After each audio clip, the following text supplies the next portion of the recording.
everyone, and welcome to a new video.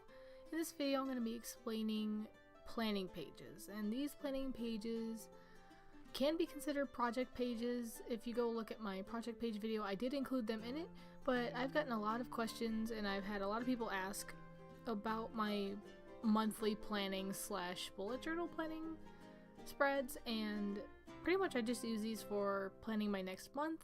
I did one from May to June. You see them in my plan with me videos sometimes. Well, most of the time now, I almost always have to do one.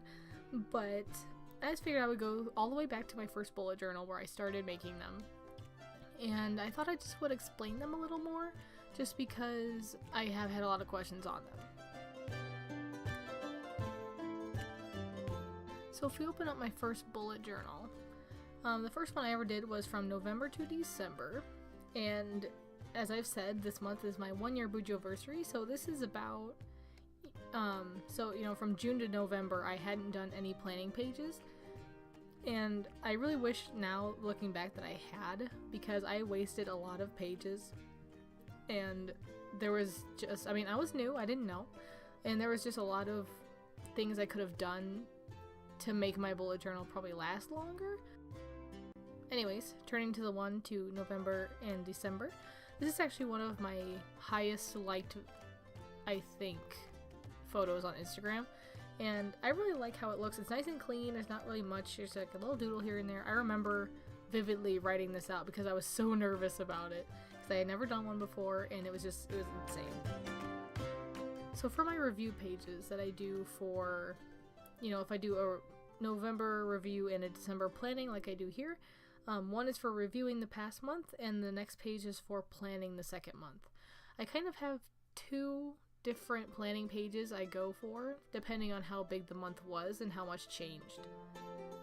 So for the review part, I usually do what worked / what I liked, not working for me, or just what didn't work, and things to add, or things I would like to add, you know what I mean. So kind of self-explanatory, but the what I liked section is usually for things that worked for me in my previous month that I want to keep going. So for example, in November one, I liked, hand lettering. I was starting to get into that. That was when I first started doing it. I had a plan with me list, weight line graph, habit trackers that were weekly, just things that I implemented in my previous month that I know I liked and I wanted to transfer over to the next one. The not working for me section is pretty much like what it says. It just lists all the things that did not work for me that I do not want to put into my next month. And then the things to add section is usually pretty long all the time. So this is pretty much just a place for me to go through my Pinterest and my Instagram and find all the different things that I want to maybe try for my next month. Almost always I never add everything in there, because if I did, my whole month would just be hectic and it would probably stress me out. So I usually try, I make the list, I get it off my brain, I get it on paper so that way I can look back, and I will add into the next month what I think would fit well with that month. So that's sort of the review page, and again, it's pretty self-explanatory, but that's just half of this whole planning spread that I like to use. The planning spread is pretty easy. I've done a couple different versions of this, so I will be showing you a sort of more in-depth one later. But just for my first one that I ever did, I pretty much just listed all of the pages out. Because this was toward the end of my first bullet journal, I wanted to make sure I had enough pages. And this was pretty much a way, I did this all in pencil first. I'm insane and I write everything in pencil first. But since I was toward the end of the bullet journal and I wanted to make sure I didn't come up short in pages, I did my pre-planning method, which is to use sticky notes. I just did a video on it, so go ahead and check it out if you want. But I pretty much just listed all the pages I know I wanted to have, and then through that I pretty much went page by page and figured out how many pages for sure I could fill before I got too close to the end of my bullet journal to be uncomfortable. So So this was my first version of a planning spread. It worked really well, and you can see a total difference from November to December because I did this planning page.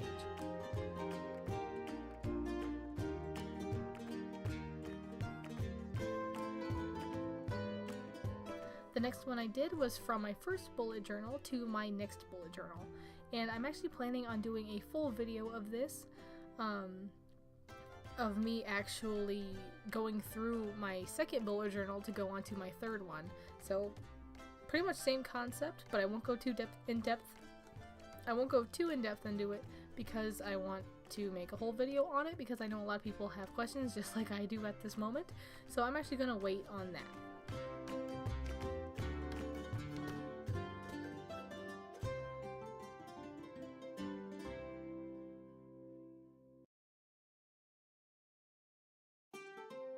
Moving on to my second bullet journal, I didn't actually do a month-to-month planning page until February and March.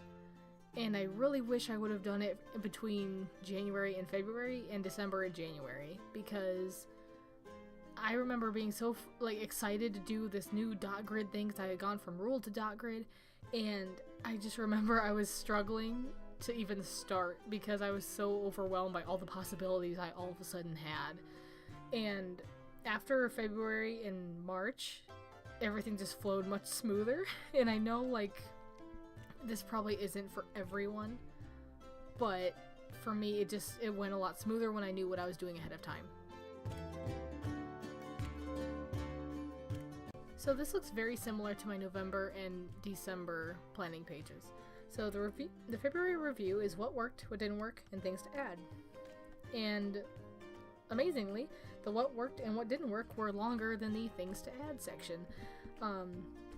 Again, same concept, same thing as last time. I won't go over it again, but pretty much, what worked for me, what didn't work, and the things I wanted to try and add.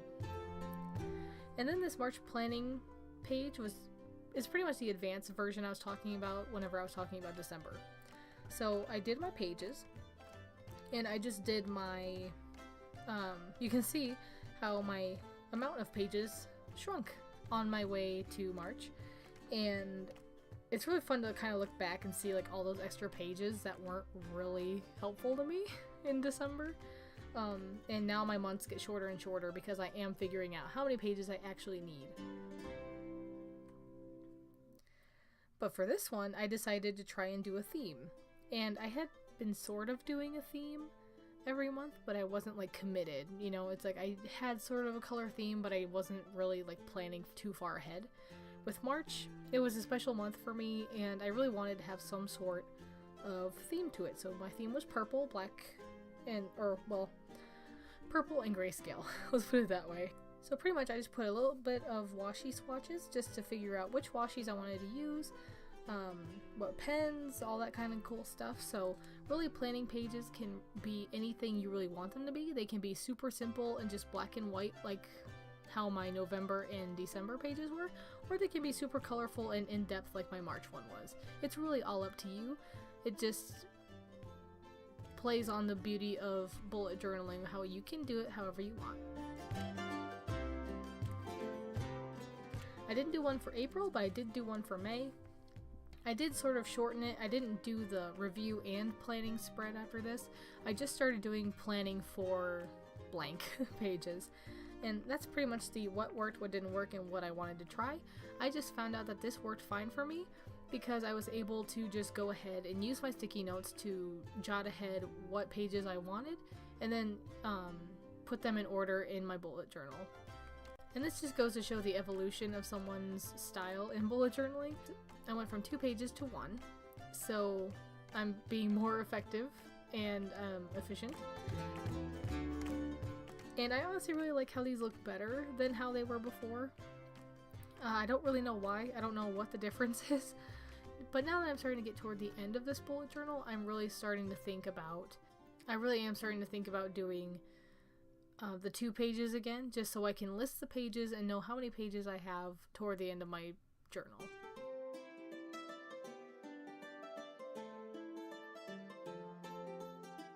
And as you can see, planning for June is just the same, only this time I added thumbnails. And these were really helpful for me because I couldn't really visualize what they were going to look like.